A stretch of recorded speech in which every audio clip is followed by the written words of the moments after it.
Adakah ISS akan selamanya ada dekat atas ataupun satu hari nanti dia akan jatuh? Ataupun nanti mungkin dia kuih lama, kuih besar, kuih tinggi ke, makin tinggi makin tak tahu, mungkin boleh sampai Mars, kita tak tahu. So apa sebenarnya hala tuju ISS pada masa akan datang? Sadly, ISS akan dijatuhkan pada a few years time. Sebenarnya kejatuhan ISS kat bumi ni adalah satu kejatuhan yang di-plan, sama juga macam satelit-satelit yang lain. Kenapa dia dijatuhkan? Firstly, ISS ni dah lama sangat beroperasi, which is first module depa launch adalah pada tahun 1998.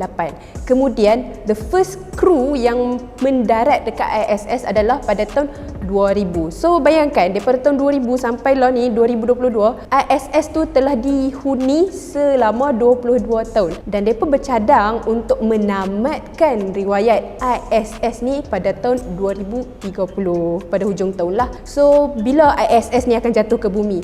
ISS akan jatuh ke bumi pada awal tahun 2031.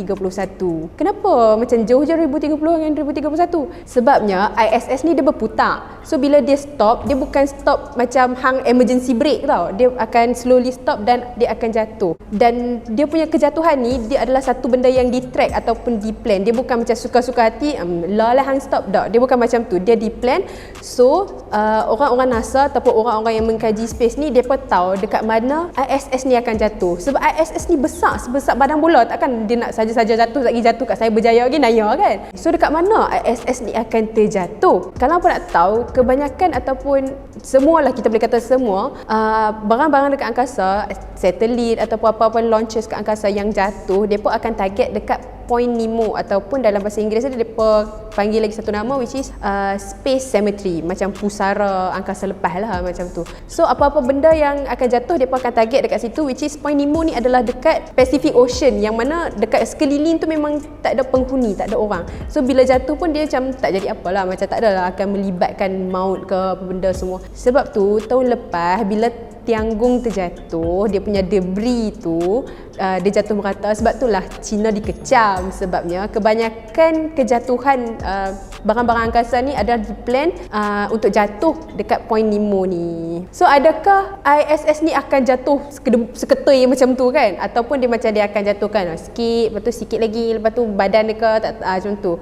As for now, ISS ni akan jatuh secara sebesar itulah, sebesar seketui itulah. Tapi disebabkan dia memasuki atmosfer bumi, berkemungkinan besar few parts of the ISS akan breakdown dan dia akan hancur lah. Maksudnya dia tak akan jatuh perfectly macam apa yang dia ada sekarang dekat angkasa tu. So kenapa dia pun nak jatuhkan ISS ni? Kenapa saja-saja nak jatuhkan? Apa kan dah kita dah bina besar-besar, punya bertahun nak bina, tiba-tiba pada tahun 2030 dia pun decide untuk jatuh ke ISS. Firstly sebab ISS ni dah lama, teknologi untuk maintain dia tu ataupun dia punya hardware untuk maintain dia tu akan makan kos yang sangat-sangat tinggi lah. Walaupun ISS ni sebenarnya adalah satu kerjasama antara beberapa countries, bukan satu country saja, tapi kos untuk menanggung dia tu masih lagi tinggi. Lepas tu kita tahu kan sekarang ni macam teknologi dekat bumi dia sangat vast, sangat laju, dia sangat rapid bertukar, update.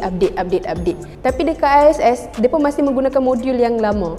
Ya, memang ada a few upgrades, tapi upgrades ni bukanlah upgrades yang besar, bukan major upgrades, cuma minor upgrades dan untuk maintain ISS tu sahaja. So conclusionnya, kita tak tahu apa hala tuju masa depan stesen angkasa lepas antarabangsa. Sama ada akan ada lagi joint venture antara countries-countries yang lain, ataupun depa akan individually ataupun sendiri-sendiri buat space station, kita tak tahu. Sebab benda ni masih lagi macam akan ada benda yang baru update, dan akan ada polisi-polisi baru yang akan dikeluarkan oleh negara-negara ni tentang mereka punya space exploration. So apa keputusannya kita tak tahu, kita kena tunggu mereka decide.